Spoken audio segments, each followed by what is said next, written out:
Hi అండి, అందరికీ నమస్కారం. ఏజెడ్ ఫుడ్స్కి స్వాగతం. ఇవాళ మనం కరకరలాడే అప్పడాలు ఎలా తయారు చేసుకోవాలో చూద్దామండి.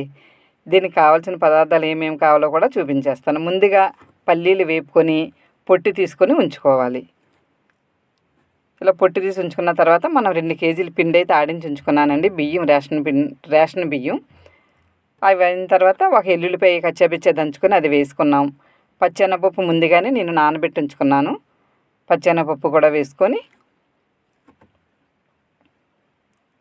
కరివేపాకు సన్నగా తరిగింది అది కూడా చక్కగా వేసుకోవచ్చు. ఉంటే పుదీనా వేసుకోవచ్చు, కొత్తిమీర కూడా వేసుకోవచ్చు. మేమైతే ఉట్టి కరివేపాకే వేస్తున్నామండి.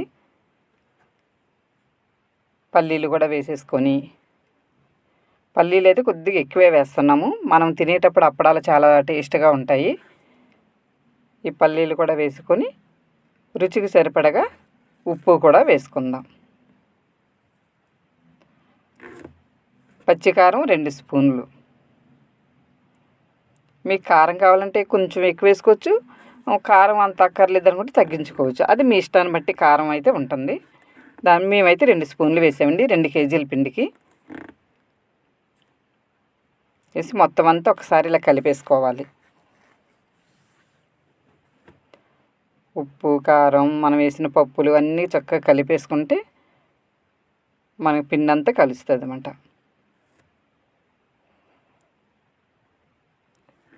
ఇలా మొత్తం అంతా కలిసిన తర్వాత ఇప్పుడైతే కొద్దిగా నువ్వులైతే వేసుకుందాం.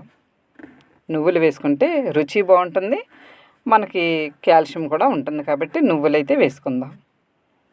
అది మీ ఇష్టాన్ని బట్టండి, నువ్వులు వేసుకోవచ్చు, వేసుకోకపోయినా బాగుంటాయి. ఇప్పుడు కొద్ది వాటర్ వేసుకుంటూ ఇది గట్టి చపాతీ పిండిలాగైతే తయారు చేసుకోవాలి. కాసిన నీళ్ళు అక్కర్లేదండి, ఇవి చల్లటి నీళ్ళే పోస్తున్నాం మేము. చల్లటి నీళ్ళు సరిపోతాయి. ఇందులో వెన్నపూస కానీ కాసిన నూనె కానీ ఏది వేయలేదండి. మామూలుగా శనగపప్పు, పల్లీలు, కరివేపాకు, నువ్వులు, కారం, ఉప్పు అంతేనండి వేసి మొత్తం అంతా ఇలా కలిపేసుకుంటున్నాం. ఇవి తెలంగాణ స్టైల్ అండి. ఎప్పుడు మన ఆంధ్ర స్టైలే కాదు కదా రుచి చూసేది, తెలంగాణకు కూడా రుచి చూద్దామనిపించింది స్టైల్లో. మా ఇంటి ఎదురుగుంటా పాప ఉంది, తెలంగాణ పాప. తనైతే చేస్తానంది. మేమందరం కలిసి అయితే చేసేస్తున్నామండి తెలంగాణ చెక్కలు. ఇగో పిండి అయితే గట్టి చపాతీ పిండిలా కలిపేసి పక్కన పెట్టుకున్నాము. ఇప్పుడైతే రెడీ చేసేస్తున్నామండి. మీకు ఏ సైజు అప్పడాలు కావాలో ఆ సైజులో అయితే బాల్స్ చేసి ఉంచుకోవాలి.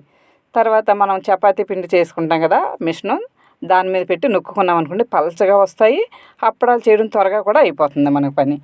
అది లేకపోయింది అనుకోండి మనం ఆయిల్ పేపర్ మీద కూడా చేత్తో కూడా చేసుకోవచ్చు. ఇలా మొత్తం అన్నీ చేసుకోవాలండి. ఈ అప్పడాలు ఇంతకు ఈ టైంలో చేస్తున్నాను అనుకుంటున్నారా? మా మనవరాలు పాలకుల్లో ఉందండి. మా కోడలు పురిటికి వెళ్ళింది కదా, తను చూడడానికి వెళ్ళేటప్పుడు ఈ చెక్కలు తీసుకువెళ్దామని ఇప్పుడైతే చెక్కలు రెడీ చేసేస్తున్నామండి. ఇదిగోండి నూనె కాగిపోయింది. మనకి బాండీకి సరిపడగా ఎన్ని అప్పడాలు అయితే పడతాయో అన్నీ వేసుకొని మంచి కలర్ వచ్చే వరకు చక్కగా వేపుకోవాలి.